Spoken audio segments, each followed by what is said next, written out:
personally in these next couple days? I think for me personally, some things that I want to get out, learning the offense, getting to know the guys, the coaches, just kind of the whole atmosphere and how we do things here. I feel like Coach Sirianni did a great job of setting the tone with a rookie minicamp meeting this morning, saying, "Hey, this is how we're going to do things. This is the tempo that we're going to have. We're going to have physicality. We're going to have brotherhood. We're going to compete." So a lot of those things I feel like I'm getting, but really would love to get to know the guys, but also the offense. Just kind of dip my toes a little bit of what it's like to run this offense and what style it is. What are your first impressions of Alex Tanney, your position coach, and Brian Johnson, your coordinator? Yeah, both I think unbelievable people, but great coaches as well. It's great to have a coach that's played the position before. So, I've talked probably most with Coach Tanney just because of the quarterback room, but just him being in my shoes before, being able to play a position, be in the NFL, and just talk through reads about different things that he's seen, how's the game has progressed throughout his whole career. I feel like that's really beneficial for me. What's been your experience with hard coaching, and if you've had it, what's your how do you handle it? I really appreciate it. Someone that I feel like can push me and pushes me to my potential. I feel like that's rare, and I feel like me personally as a player, I appreciate someone that pushes me and is willing to get everything out of me. Coach said it, and I totally believe it. We don't need our coaches to necessarily be our friends. Like, we don't need an extra friend. We don't need an extra buddy. But a coach can be our friend as well as a coach. And so somebody that pushes me and gets everything out of me, I feel like that's the best coach for me.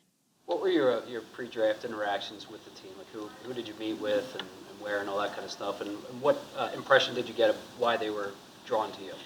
Yeah, so a lot of the conversations came through my agent. I talked with the team at the combine, but a lot of the interactions. I mean, I had a Zoom call with the team psychiatrist, just phone calls with the coaches. So I think for me, most of my interactions were Zoom calls as well as the combine, but a lot of things just getting hints from my agent and what he was listening as well.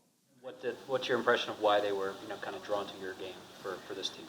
Yeah, I mean, I feel like my ability, what I can bring to a team as far as leadership and try to set an example, be accurate with the football, just everything that the quarterbacks here have already established. What Jalen and those guys have established here, I feel like I can be a good fit and learn a lot from those guys. Have you had a chance to talk with or text with Jalen since you got drafted? Yeah, so next day Jalen texted me and said congrats. It's a great leader, great guy. So I really appreciated that. And then we have a group thread with all the QBs here. All seem like really good guys. So I'm excited for them to finally meet all those guys in person in the next couple of weeks. On that trip to Bama back in high school, what stood out about Jalen then? I said this before. I still think it's very true. Just the way his confidence and his presence when he walked into a room. I've heard it when a leader walks into a room, everyone's quiet, everyone's listening, and he just kind of has that confidence and that swag about him. I feel like I felt that at Bama, and I know that he's developed on that here as well. But I feel like that's really important as a quarterback to be the leader of the team, to be able to command a huddle and an offense and a team. You have to have kind of that confidence walking into a group of people. That to you at all? Did you remember it? No, he didn't. Tanner, how did some of the adversities that you dealt with this past college season help develop you as a leader and kind of find yourself to try to be a leader for that team? Yeah, I think when you pass through adversities or losses, I feel like it makes you question a lot of things about your process and how you can get better. I feel like a lot of times, if things are going well, you're like, okay, we're good. But when you start losing, you start thinking, like, what can we do extra? So, just staying after and doing extra 2-minute drills, have an accountability chart, which we made as a leadership council, or just different things saying, like, hey, obviously what we're doing isn't working, so we can't keep doing the same thing and expect a different result. So what can we do differently? How can we push each other harder? And so I feel like those times were some of the times where we worked the hardest and we grew the most as a team. So I feel like those things I can learn, I can bring to a program like this. Is a playbook the size of the NFL intimidating? I would say at first glance, yes. I feel like the coaches here do a really good job of obviously explaining everything, but grouping things into different ways to, with code words and things like that, just to remember the plays. I feel like that really helps. But I would say at first glance, yeah, it's a lot of things to remember. It's a lot of things on your plate. So yeah.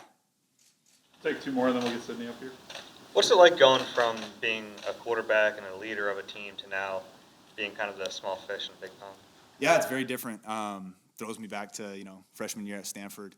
Haven't been around the whole team yet, but just like seeing the guys and not knowing everyone's name and like just being like, hey, I'm Tanner, the new guy, I'm the rookie, whatever. And so that's obviously very different. Have to know your place, and just the best thing that I heard was being humble and hungry. So going out, being ready to work. That's all I feel like the old guys, when I was, older at Stanford and the new guys came in, I just wanted a guy that was humble and hungry, a guy that was willing to work, asking a lot of questions, work his butt off. And so that's what I'm going to try to do, as a rookie and as, the little guy right now. What are your goals for your NFL career? For my NFL career, I always say reach my potential. I don't know what that is yet, and live with no regrets. And so I never want to look back on a year and be like, man, if I would have just studied an hour more, every day, or if I would have just done a walkthrough at night to get those plays down, I wouldn't have had those mental errors or things like that. I just want to live with no regrets. I live, play a game and be like, of course things didn't go right, or some things didn't go right, or of course there were some errors, but there was nothing that I did in my personal time or power to not give it all that I had. Thanks, Tanner. Thank you.